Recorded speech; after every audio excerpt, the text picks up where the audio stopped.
Ooh, and I'm also going to put the captions on. Sorry about that. Hi, my name is Breven. Will you please do me the honor of introducing yourself and your film? My name is Monique Sorgen, and my film is called Codependent Socks. And it's so fun. And it's meant to be like a TV pilot / web series. So it's a cast of characters that can definitely keep going. Yeah. And there's lots of stories for them. Awesome. Yeah, it's so fun. I loved it. I could totally see everything you're saying, right? I could see more episodes of this. I could see more like getting into each of the characters. Talk to me about, so to begin, sort of two ways, right? The project itself, and then about you as an artist. Okay. So where to begin? I guess I'll start with the project. Yeah. If that's good. Okay. So the project is, first I should say what it is. It is about a civil rights lawyer who gets married and has kids with 3 different wives throughout his life. And when he gets to his 3rd marriage, he still has his 2nd wife employed for him at his law firm. So his current new wife decides to hire her own ex-husband as the nanny and housekeeper. And between the 4 of these adults, they end up raising their 2 sons from a different marriage, right, and with the advice of the eldest daughter from the first marriage. And this is based on a true situation. This is basically what my dad did. I am the eldest, so my mom and myself were well grown and out of the house by the time this happened. But my 2 younger brothers, who each have different moms from me and each other, this is their moms. And we all share the same dad. But what I did also do for this project is I told the story with sock puppets. Which are very addicting. I love puppets. Okay, this is fascinating. I love that there's way more context and experience with this storyline than I expected. Although not completely surprising if you really want to get into my own family background. So not like, not too shocking at all. Tell me more about how you came to, obviously the story is very real to you. Talk to me about your filmmaking. Talk to me about your storytelling and your writing.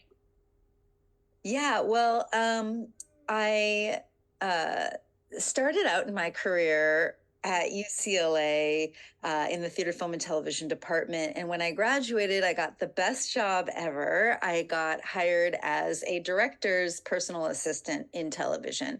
So I started my career basically hopping with my director from set to set, learning to shoot television style, learning to work with professional union crews. And kind of by the end of that tenure, I was not only had I experienced observing a director over 30 episodes of television, but I had also gotten to the point where I was writing her shot lists for her, putting them in the best shooting order for the most efficiency for lighting, etc.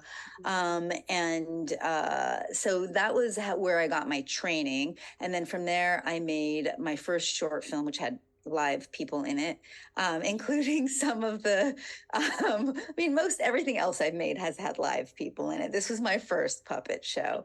And I love puppets though. It's such a good intro. Go for it. Yeah. So I basically used the resources I had gotten from working on Star Trek and multicam shows and all these shows we had worked on, and cast it with that and some of my friends from UCLA who also went on to be famous. Some of them, not all of them. As it happens. And I ended up with that first film, which was shot on 16 millimeter before digital film, before YouTube, got distribution on TV and around the world on airlines as well. Congratulations. Thank you. So it was a good way to start my career. But then what happens, if you want to bring to my writing process, is when I finished it, everyone was like, well, what else have you written? And I was like, I'm a director. I just wrote this so I'd have something to direct. Yeah. But like, despite the fact that I was 26 and had like a half-hour long film with stars shot on 16 that got distribution and 3 years of experience working in television, which today would be enough to qualify you to really get in the door with your first episode. At that time, there was a lot of sexism and nobody was really looking at women with even the slightest thought that they could actually be directors, even if they were directors.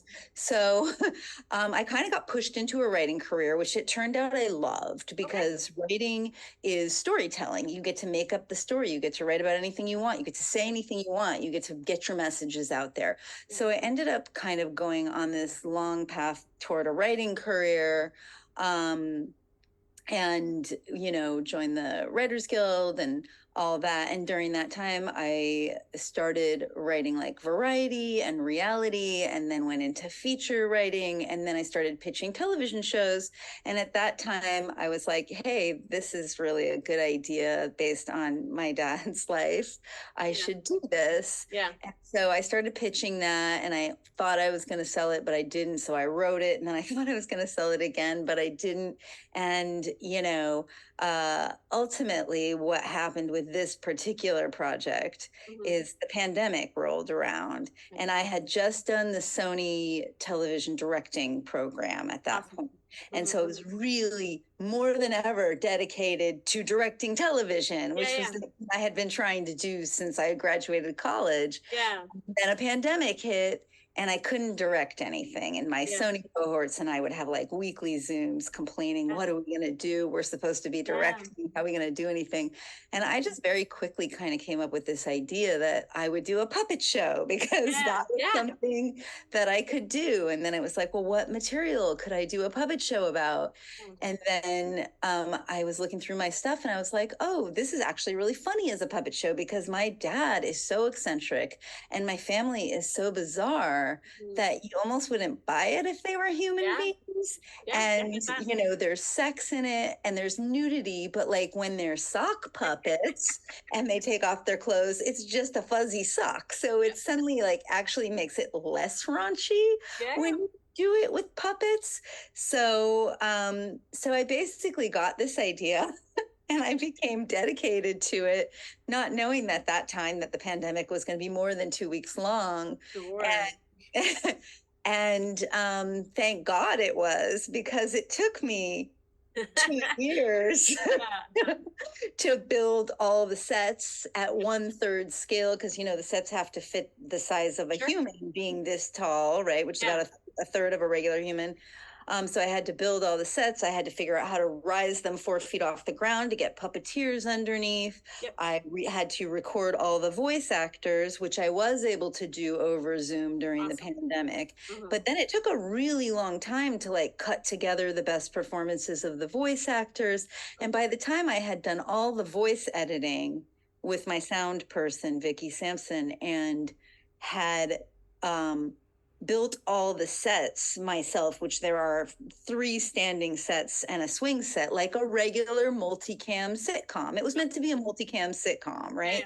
By the time I had done all of that, and also, by the way, called every puppeteer and every puppet person in Los Angeles, anyone who's actually outside of Los Angeles too, every person who's ever been involved with puppets, I got in touch with to learn how to direct puppets and get all the possible advice, and shot like in my living room, like put the sets up on the floor and shot like test angles to see what the angles were in the sets I had built.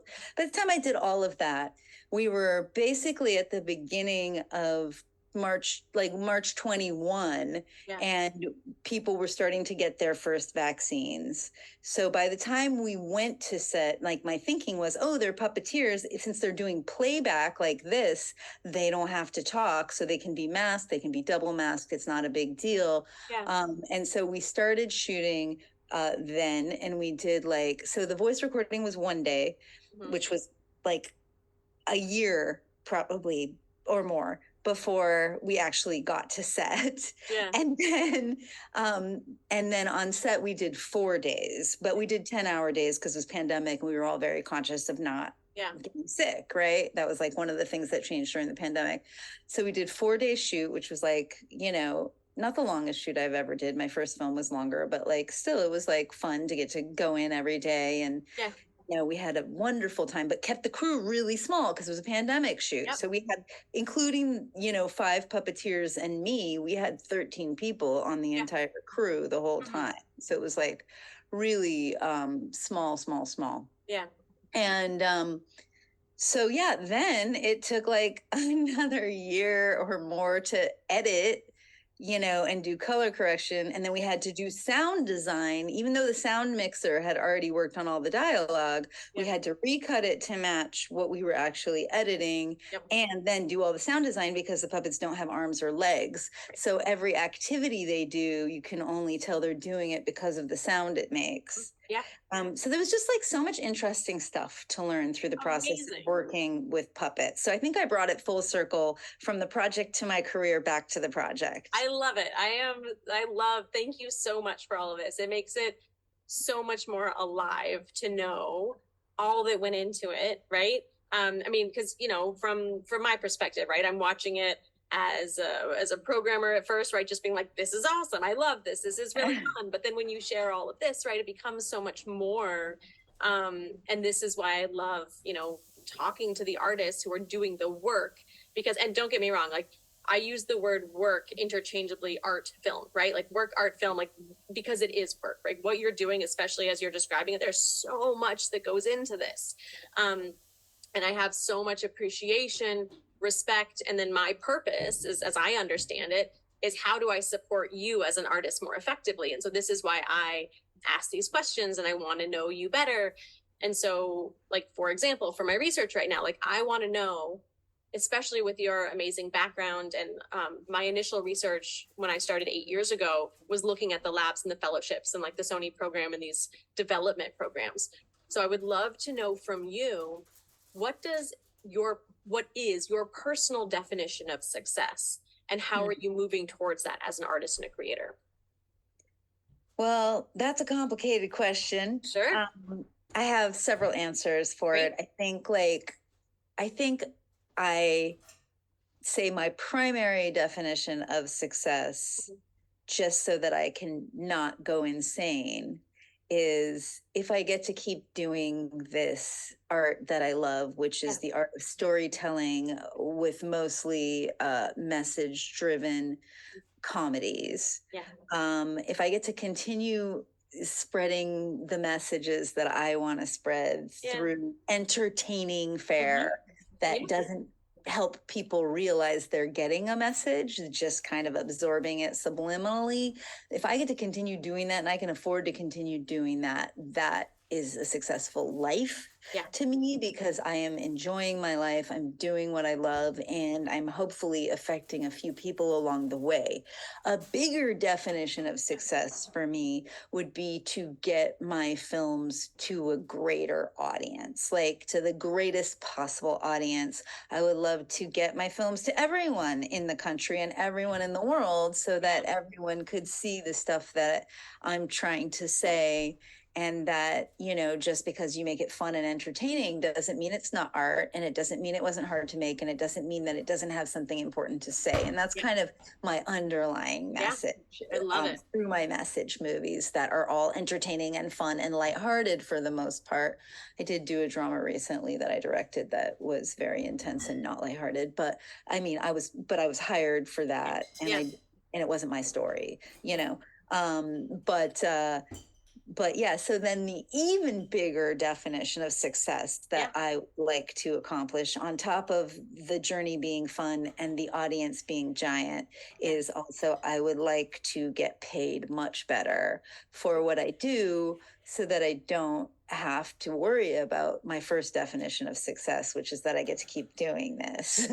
I would like to be able to live a comfortable middle-class life that was built based on, oh, please don't tell me there's a mosquito. They're terrible. I have them everywhere right now. Yeah, it's crazy. So yeah, I would like to live a comfortable middle-class life that was earned through the work that I do, because I do think my work is important. And I also think my work is really entertaining and easy to watch, and not work for the audience. I do. I do. So I think that's like my general definition of success. I've definitely reached the first part of it. So I think, because my means are pretty, not my means, my overhead is pretty low, but I would like to raise my overhead. Sure. And I would like to have a bigger audience. I mean, I have managed to get a lot of my work into festivals that have great audiences. Yeah. When you get to see it live with an audience, it's so fun just to feel like, oh my God, all these people are seeing this, you know? Some of them even care about it. Yeah. But, you know, if I could get to the level of some men that we've heard of, that would be even more pleasing to me, because then I know that I'd be getting to, like, I'd say my work is probably being seen by tens of thousands. I would like to get it closer to like millions of people. Amazing. Okay. I love that. So talking about festivals, and thank you for all of that. Thank you for that feedback. And I ask it with the intention and understanding that I believe my purpose, as I have like figured out, I've been on, I feel like the same journey, but I'm only starting to be able to articulate it. And that is to be able to support creators, right? Hands down, that's what I want to be doing. I want to be championing creators so that they can reach their success, not me defining it, your definition. And then how do I push you, and how can I be a catalyst for you towards your respective success? Because I believe in the work you're doing. So, and I want it to reach more audiences, because I believe the work has the power to connect everyone and build empathy and all of the things it can do, but it can't do that unless you're making it. So then how do I figure out how to fit myself in best to be the best support possible? From a very micro space, how does our festival, this little festival that we have within our capacity, how do I support you more effectively with tools and resources in this moment within my capacity currently? I mean, I want my capacity to grow too, but for now, how do I support you best towards your respective and personal success? Well, thank you for asking. I have never participated in this festival before. It's my first time. It's my first time meeting you and experiencing this. So I'm not even sure what you can do. And I usually don't like to ask people for things that aren't within the realm of what they can actually do. But I would say generally, when I go to a festival, one thing I'm interested in is meeting other people in the community, finding collaborators. And of course, you know, anytime you can find financing for future projects. And in the case of this project, obviously, anything you could do to help me figure out how to fund doing more episodes, since it's an episodic format. I would love to fund more episodes. This one, at some point, I will probably release it in the meantime as maybe a 7-part web series. So in that sense, each half-hour episode can also function as its own series. And so, like, if I did a second one, that would be season 2 of the web series, but episode 2 of the TV series. So anything that you can contribute to moving that plan forward, obviously would be really appreciated and great. So, and like, and I heard this was a really fun festival, and that the camping part was really fun. And so I'm looking forward to, I'm like an outdoorsy person as well. As a filmmaker, that's definitely one of my hobbies. We want to get back to that, but it is, so, I mean, I tried to not do an online festival, to be completely honest, right? Like in 2020, I literally sent out emails to the filmmakers to be like, you don't need another online festival. You don't want me to do this, do you? And to my dismay, the response was that, yes, we need to do something. And what happened out of that was a blessing that I never knew was going to happen. And that is, even though we've always had an amazing international representation by filmmakers around the world. So we've always had people, you know, really representing the global diaspora have been able to attend. I thought it was pretty representative from my position. And then when I started calling filmmakers and talking to filmmakers, I realized that it's like our reach is so much more vast of creators that don't have access to be with us at all. And so then having the time to spend with them over Zoom has been something that I will now never let go of, because I'm talking to creators who never would have been able to attend with us. And so hearing their story has been so valuable to me, because I just want to support creators, right? I just want to support the creators so they can keep doing the work that I see as so valuable. So the sort of, we've lived for 16 years. 8 of those years I've been doing academic research as well on the creators. And so I've now put more of my capacity into the research, hoping that I can come up with better plans for future forward on how we can be more effectively supporting our creators. And so that's where I'm spending a lot of my time, is listening to the creators, trying to understand where you're trying to go, so that then I can create better, hopefully, proposals for solutions on how we build better systems for that. So I don't have, like, it's not me coming in with the plan, but it's sort of like listening and iterating on what would be more effective to support you moving forward. And so I definitely want to do the camping again, because it's just really fun. But it's, it's where I put my that's more for fun. That's less for moving forward. But like, what conclusions have you come to as far as like what you can do and what you do? My first doctoral research was just recently published, and I can share it with you, and it's on the value of independent filmmakers. And so what I am proposing are based in regenerative capitalism frameworks, is financial engineering how we value creators for potential investment. So what I mean by that is there are a lot of systems in place that decide who should get money and sort of like what their value is in the industry moving forward and into the marketplace. And I am proposing alternative data points that should be being tracked that are not currently, that to me consider you a reduced risk and a limited liability based on your, what I'm calling head, heart, and hustle. So we're talking about growth mindset, passion, and perseverance, and how do you habituate your career moving forward? So that's everything, that's the work you've done as an assistant director. That's the work you've done in the development programs, like the Sony program that you mentioned. That's all of the hustle of you creating the work and going to festivals and building your network and collaborating with others and doing the research on how you make a puppet show, and like literally like everything you're building your institutional knowledge on how to do, everything from the fact that you got distribution for your first short, right? Like all of these things, in my opinion, based on research, are institutional knowledge that should make you more valuable for future investment. Yes. However, based on my research, the sort of industry at large might still not even be considering you if you haven't done the big things, the things that, I sort of reference as the tip of the iceberg, right? And so somehow all of everything below the surface of that iceberg isn't being tracked or measured.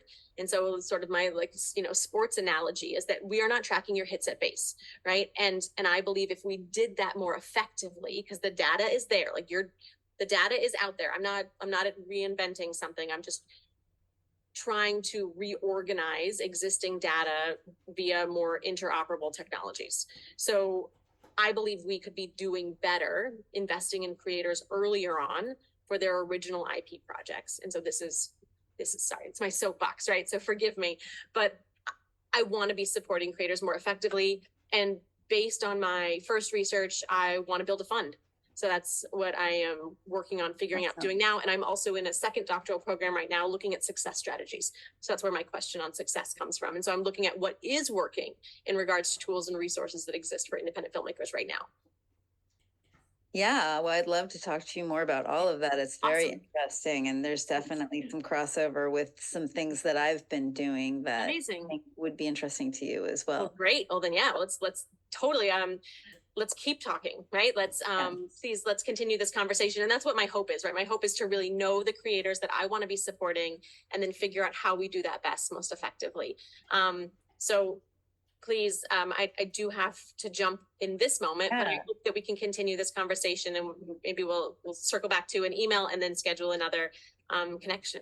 Great. I look forward to it. Thank you so much. I look forward to more as well. Okay. Thank you. Bye. Bye.